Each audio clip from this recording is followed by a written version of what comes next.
안녕하십니까, 닥터 치과 치주과 전문의 배승환 원장입니다. 오늘은요, 금이 간 치아에 대해서 한번 말씀드려보려고 합니다. 가만히 있을 때는 괜찮다가 조금 질기거나 딱딱한 걸 씹기만 하면 찌릿하게 아프신 분들은요, 한번 집중해서 보세요.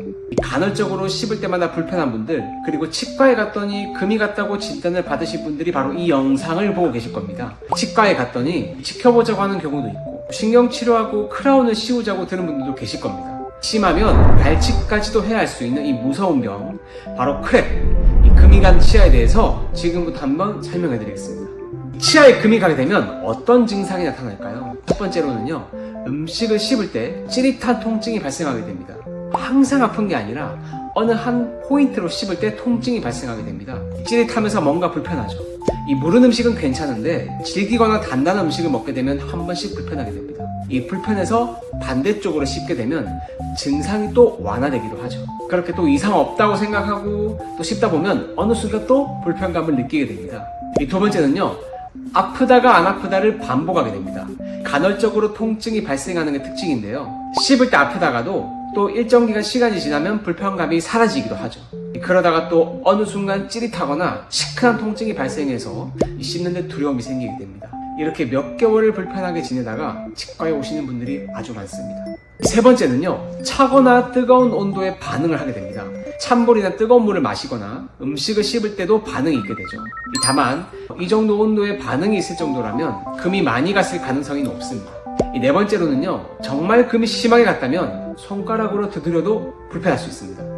위와 같은 증상들을 가지고 계신 분들은요, 집중해서 끝까지 보시면 제가 그 해결책을 알려드리겠습니다. 치아에 금이 갔다면 우선 치과를 꼭 가야 할까요?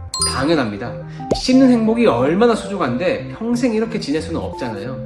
그렇다면 치과에 갔을 때 의사들은 어떻게 진단하는지 한번 말씀드릴게요. 첫 번째는요, 바이트 테스트라는 걸 해봅니다. 치과에 가면 솜이나 기구를 치아에 대고 앙 하고 물어보라고 하죠. 보통은 투스 슬로스라고 하는 도구를 이용하게 되는데, 이 금이 간 치아의 교두에 물렸을 때 씹을 때 시큰한 느낌이 듭니다. 이 위 기구는 조금 딱딱해서요, 환자분들이 불편해하는 경우가 있거든요. 저는 그래서 코튼롤이라고 하는 걸 자주 사용하는데, 치아를 꽉 문 뒤에 떼어내게 되면 불편한 증상이 생기게 됩니다. 코튼롤을 씹은 채로 치아를 좌우로 왔다 갔다 할 때도 증상이 생길 수 있죠. 두 번째로는 염색 용액을 통해서 확인이 가능합니다. 메틸렌 블루라는 용액으로요, 치아를 염색하게 되면 금이 보이게 됩니다. 최근에 많이 사용하지는 않고요. 세 번째로는 큐레이라고 하는 형광 우식 기구를 이용해서도 감별이 가능합니다. 이 치과 의사가 개발한 큐레이라는 기구인데요, 이 그림과 같이 크랙이, 즉 금이 간 게 육안으로 확실하게 보이면 좋겠지만 대부분은요, 치아에 금이 간 경우 육안으로 보이지 않고 엑스레이로도 보이지 않는 경우가 많죠. 이럴 때는요, 큐레이라는 기구로 이렇게 비춰보게 되면 그림처럼 빨간 선으로 금이 보이게 됩니다. 자, 그렇다면 가장 중요한 부분이 있죠. 치아에 금이 왜 가는 걸까요? 첫 번째는 음식에서 그 이유를 찾을 수 있습니다. 당연히 한식이야말로 세계 최고의 음식이라고 저는 자부하는데, 하지만 이 대한민국 음식 중에, 특히 한식 중에서 아주 질기고 딱딱한 음식이 아주 많이 존재합니다. 이 나물이나 김치와 같이 섬유질이 많은 음식, 그리고 오징어나 찌포와 같이 이제 마른 안주, 그리고 마지막으로 깍두기나 오돌뼈 같이 딱딱한 음식들이 있죠.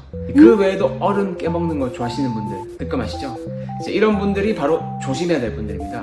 이런 음식들이요, 질기고 단단하다 보니 치아에 아무래도 무리가 가게 됩니다. 김치 또한 섬유질이 많아서 질긴 음식 중에 하나라고 볼 수 있죠. 김치는 잘 모르시는 분들이 많습니다.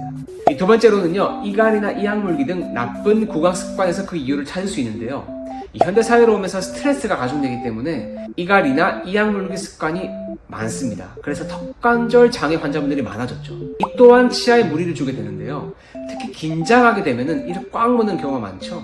조심하셔야 됩니다. 그렇다면 이 금이 간 치아의 치료는 어떻게 할지 가장 중요한 부분 제가 말씀드릴 건데요, 첫 번째로는 그냥 지켜보는 경우가 많습니다.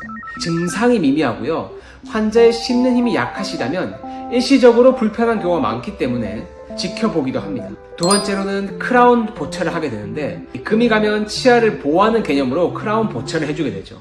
마치 뼈가 부러지면 단단한 깁스를 해서 뼈를 보호해주듯이 치아도 크라운이라는 보철물을 통해서 보호를 해준다고 생각하시면 편하실 겁니다. 대개는 임시치아 상태로 약 1, 2주간 사용한 뒤에 증상이 완화되면 크라운 치료로 보통 마무리하게 되죠. 하지만 대한민국에서는요, 씹는 힘이 강하고 또 질긴 음식들이 많기 때문에 신경치료를 하지 않고 씌우게 되면 대개 증상이 나타나는 경우도 많습니다. 그래서요, 금이 많이 간 경우에는 처음부터 신경치료를 하고 크라운 치료를 하기도 합니다.